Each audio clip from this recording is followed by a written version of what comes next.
حافظ سعد اور دوسرے حافظ انس کو سپورٹ کرتا ہوں. یا اللہ تحریک پاکستان کے قافلے میں جو عاشقان رسول سفر کریں، ان سب کو اس سے پہلے موت نہ آئے کہ مدینہ اور آقا مدینہ صلی اللہ تعالی علیہ وآلہ وسلم کا جلوہ نہ دیکھ لے. آمین بجاہ النبی الامین صلی اللہ تعالی علیہ وآلہ وسلم. امیر اہل سنت امیر دعوت اسلامی حضرت علامہ مولانا ابو بلال محمد الیاس عطار قادری رضوی ضیاء دامہ ظلہ آپ کا ایک آڈیو کلپ ایڈیٹنگ کر کے اور کٹنگ کر کے واٹس ایپ گروپس کے اندر شیئر کیا جا رہا ہے، اس کو وائرل کیا جا رہا ہے. ابھی کچھ دیر قبل ہی مجھے وہ آڈیو کلپ موصول ہوا. اس میں امیر اہل سنت امیر دعوت اسلامی نے ایک اللہ کے ولی کا وصال ہوا، اور وہ ایک دینی اور سیاسی تحریک کے راہبر اور رہنما تھے، سچے سنی صحیح العقیدہ عالم ربانی اور رضوی المزاج علماء میں سے تھے. ان کے بیٹوں کے نام امیر اہل سنت امیر دعوت اسلامی نے تعزیتی پیغام ریکارڈ کروایا، تو اس کا کچھ حصہ لے کے اور کچھ اس تحریک کا نام امیر اہل سنت نے اسی غالباً موقع پہ لیا تھا، اس کو نکال کے اور دعوت اسلامی کے ماحول کے اندر دینی کاموں کو بڑھانے کے لیے مدنی قافلے وغیرہ تبلیغ کے سلسلے میں سفر کرتے ہیں. تو جو سفر کرتے ہیں اللہ کی راہ میں، ان کے لیے امیر دعوت اسلامی نے دعا فرمائی تھی. وہ دعا کا کچھ حصہ کاٹ کے آگے لگا کے اس کو وائرل کیا جا رہا ہے، اور عوام اہل سنت اور عام عوام کو یہ تاثر دیا جا رہا ہے امیر اہل سنت امیر دعوت اسلامی ایک سیاسی پارٹی کے سپورٹر بھی ہیں، اور اس سیاسی پارٹی کے جلوس دھرنے وغیرہ یا اس کے لانگ مارچ میں شرکت کی دعوت بھی دے رہے ہیں، اور اس میں جو پہنچ رہا ہے اس کو دعا بھی دے رہے ہیں کہ اللہ اس وقت تک اس کو موت نہ دے جب تک وہ مدینہ نہ دیکھ لے. اب جس بندے نے بھی یہ شرارت کی ہے، اب مسلمان کو دھوکہ دینا یہ کتنی بری بات ہے. اور پھر اسلام کے اندر قرآن و حدیث کے اندر اس کی جو وعیدیں آئی ہیں کسی سے ڈکی چھپی نہیں ہیں. تو یہ ایک تو دھوکہ دیا جا رہا ہے عوام اہل سنت اور عام مسلمانوں کو. نمبر 2، اللہ کے ولی اور عاشق رسول کی وائس کو غلط استعمال کیا اپنے سیاسی مقصد کے لیے. جو بھی بندہ، جس بھی کارکن نے، جس بھی شخص نے یہ نازیبا حرکت کی ہے، تو یہ جو حرکت ہے یہ ناقابل قبول ہے، بڑی ناپسندیدہ حرکت ہے. اللہ تبارک و تعالیٰ اس کو ہدایت عطا فرمائے. اب یہاں میں یہ بات عرض کرنا چاہتا ہوں، کچھ لوگ یہ کہیں گے کہ سیاست کی بات ہی ہو رہی ہے تو آپ سیاست سے اتنا دور کیوں بھاگتے ہیں. میں جہاں تک سمجھا ہوں بات اصل میں یہ ہے، جو موجودہ سیاست ہے، اس سیاست میں آ کر ایک مسلمان کے لیے سب سے جو مشکل ترین کام ہے وہ ہے انسان کا اپنا ایمان بچانا، اپنے عقیدے کی حفاظت کرنا. سیاست میں آ کے یہ بہت زیادہ دشوار، جب تک اللہ رسول کی خصوصی نظر عنایت نہ ہو تب تک بندہ نہیں بچ سکتا. اب جب انسان کا اپنا عقیدہ یا اپنا ایمان ہی محفوظ نہیں ہے، سیاست سے ضروری ہمارا ایمان ہے. ہم سیاست کی وجہ سے اپنے ایمان کو داؤ پہ نہیں لگا سکتے. کہا جاتا ہے جی آپ سیاست میں آ جائیں نظام بدل جائے گا، نظام درست ہو جائے گا. بھائی ہمیں نظام سے پہلے اپنے ایمان کی فکر ہے. نظام درست کرتے کرتے ہمارے ایمان میں پلپلاپن آ جائے، ہمیں یہ قابل قبول نہیں ہے. اس لیے سیاست وہی اچھی ہے جس میں بندے کا اپنا ایمان مضبوط رہے، اپنا ایمان پختہ رہے، اپنے عقائد میں کسی بھی قسم کا کوئی کمپرومائز نہ ہو، پھر تو وہ سیاست اچھی ہے. تو بھائی سیاست کے بغیر ہمارا گزارا ہو سکتا ہے، ایمان اور عقیدے کے بغیر ہمارا گزارا نہیں ہو سکتا. کیا آپ کو نہیں معلوم کس سے یہ بات ڈکی اور چھپی ہے؟ جن لوگوں نے یہ وائس کا غلط استعمال کیا ہے. اب جو ان کے سیاسی لیڈر ہیں، ان کے لیڈروں نے صلح کلی کی طرف عوام کو بڑھانا شروع کر دیا، صلح کلی کی طرف مائل ہونے لگ گئے. اب وہ لوگ جن کے عقائد ہی درست نہیں ہیں، ہمارے عقائد و نظریات سے مختلف عقائد و نظریات رکھتے ہیں، کیا ان کے پاس نہیں بیٹھتے؟ کیا ان کی تعریفوں کے یہ پل نہیں باندھ رہے؟ یہ میں ایسے ہی بات نہیں کر رہا کہ جب بندہ سیاست میں آ جاتا ہے تو سیاست کی وجہ سے جو اس کا ایمان اور عقیدہ ہے اس کا کمزور ہونے کا خدشہ ہے. یہی وہ لوگ ہیں جو اب امیر اہل سنت کا کلپ کاٹ کاٹ کے استعمال کر رہے ہیں نا، یہ جس نے بھی حرکت کی ہے، یہی وہ لوگ ہیں جو دعوت اسلامی کو اور اس کے کارکنوں کو ہجڑا کہتے تھے. کہتے نہیں تھے، اب بھی میرے پاس ایسی کئی مثالیں موجود ہیں. ہجڑا کہتے تھے، یہ تو نکلتے نہیں ہیں، یہ تو کچھ کر نہیں سکتے. خدا کے بندوں، میں نے پہلے بھی اپنے کئی پیغامات کے اندر یہ بات ریکارڈ کروائی ہے، نیٹ پہ موجود ہے، کہ دعوت اسلامی اسلام کے دشمن ہیں. ان کے گھروں میں جا کے، ملکوں شہروں میں جا کے ان کو، ان کی اولاد کو آقا علیہ الصلوۃ والسلام کا غلام اور عاشق بنا رہے ہیں. یہی دعوت اسلامی والے لوگ. اور ہمیں ان لوگوں سے کوئی ذاتی اختلاف نہیں ہے. ہمیں تکلیف اس وقت ہوتی ہے جب یہ لوگ سیاست میں آ کے اپنے عقیدے کو پسے پشت ڈال دیتے ہیں، غیروں کو اپنے ساتھ ملا لیتے ہیں، جن کے نظریات صراحتاً قرآن و حدیث سے بھی ٹکراتے ہیں، اکابرین امت سے بھی ٹکراتے ہیں. جب یہ لوگ سیاست کی وجہ سے ان کے ساتھ مل بیٹھتے ہیں، پھر ہمیں درد ہوتا ہے، پھر ہمیں تکلیف ہوتی ہے کہ بھائی سیاست کے بغیر ہمارا گزارا ایسی سیاست کے بغیر ہو سکتا ہے، مگر اپنے ایمان اور عقیدے پر کسی بھی قسم کا کمپرومائز کر کے ہمارا گزارا نہیں ہو سکتا.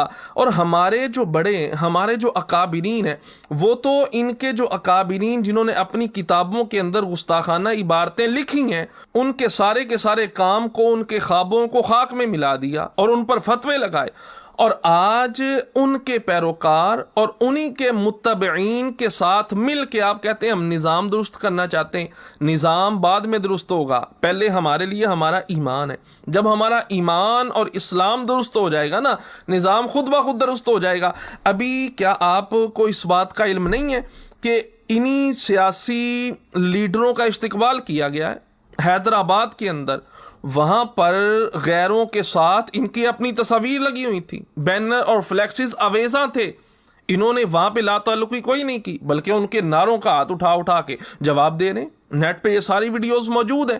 تو بھائی غیروں کے ساتھ یہ جو آپ کہیں گے انہوں نے بینر لگا لیے، تو بھائی آپ جب وہ استقبال کر رہے ہیں آپ ان کو کیوں سرا رہے ہیں؟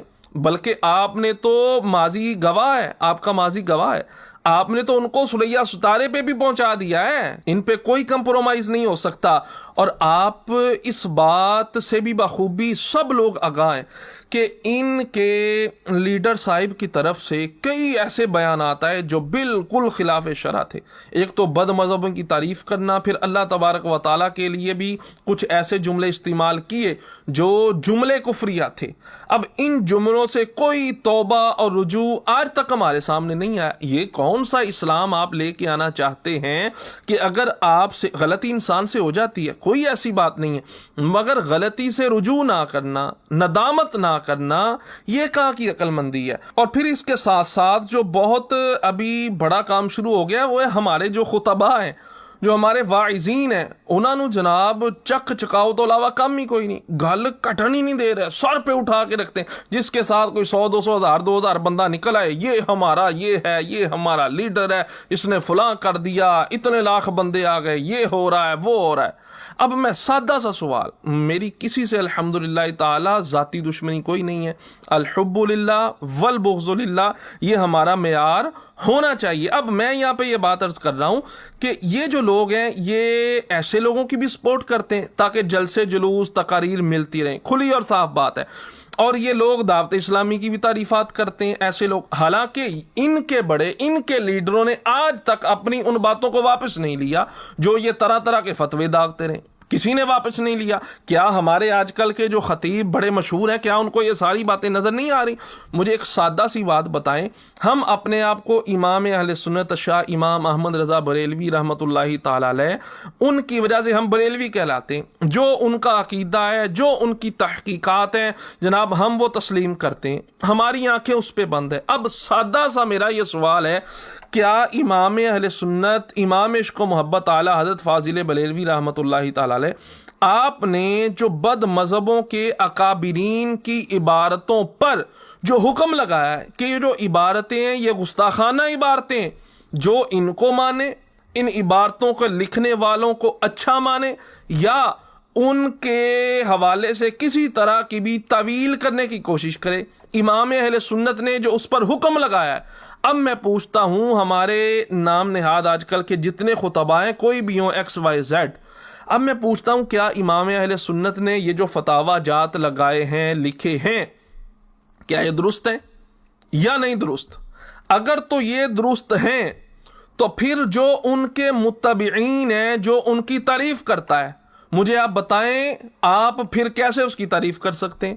آپ کیسے اس کو اپنا لیڈر رہبر رہنما اور قائد مان سکتے ہیں؟ کیونکہ امام اہل سنت کا فتویٰ اس کے برخلاف ہے، ان کا عقیدہ نظریہ ان کے بارے میں اور ہے، وہ تو ان کے ساتھ بیٹھنے تک کو گوارا نہیں جانتے اور تم ان کے ساتھ بیٹھ کے ان کی تعریفوں کے پل باندھتے ہو مگر آپ کو کوئی پوچھنے والا نہیں ہے۔ خطبہ چک کے رکھ دے انہوں نے، جناب واہ واہ واہ کیا لیڈر کیا لیڈر کیا لیڈر ہے، صرف جلسے جلوسوں کا چکر ہے اور کوئی چکر نہیں۔ یا تو پھر امام اہل سنت کے جو فتاوا جات ہیں سب کے سب اٹھائیں اور راوی دریا کے اندر جا کے بہا دیں بھی نہیں ہم تو سب مل جائیں گے، ہم تو اکٹھے ہو رہے ہیں، اوے خدا کے بندو اپنے عقیدے پہ کمپرومائز نہ کرو۔ دیکھو خدا دا واسطہ کسی شخصیت ہمارے لیے بعد میں میں اکثر یہ کہتا ہوں ہمارے لیے شریعت مطہرہ مقدم ہے، جو میرے لیے حکم ہے وہی میرے پیر کے لیے، وہی میرے پیر کے لیے، میرے دادا مرشد کے لیے وہی ہے، وہی حکم شریعت مطہرہ کا ایک عام انسان کے لیے، وہی مولوی کے لیے، وہی لیڈر کے لیے، وہی رہبر رہنما قائد کے لیے ہیں۔ اور آپ جناب سب جتنے جٹے کٹے مل کے اکٹھے آ جاتے ہیں بھی ٹھیک ہے جی اسلام کے نام پہ ہم سب اکٹھے ہیں۔ تو یہ جو ہمارے اکابرین نے اتنے فتاوا جات لکھ دیے اب مجھے بتائیں یہ کہاں پہ جائیں گے؟ یا تو آپ ان سب کو بہا دو دریائے راوی میں، ہمیں ان کی کوئی ضرورت نہیں ہے۔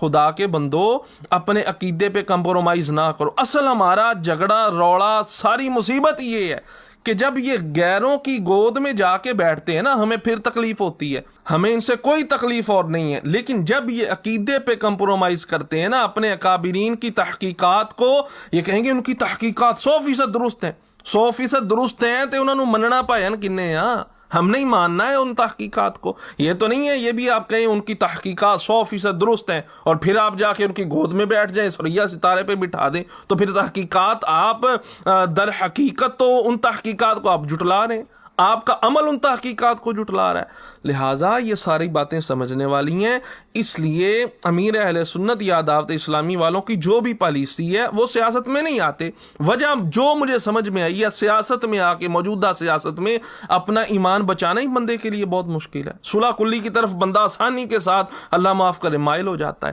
اس وجہ سے وہ سیاست میں نہیں آتے۔ تو آپ ان کے کلپ مختلف کاٹ کے آپ کو جوڑنے کی کیا ضرورت ہے جناب؟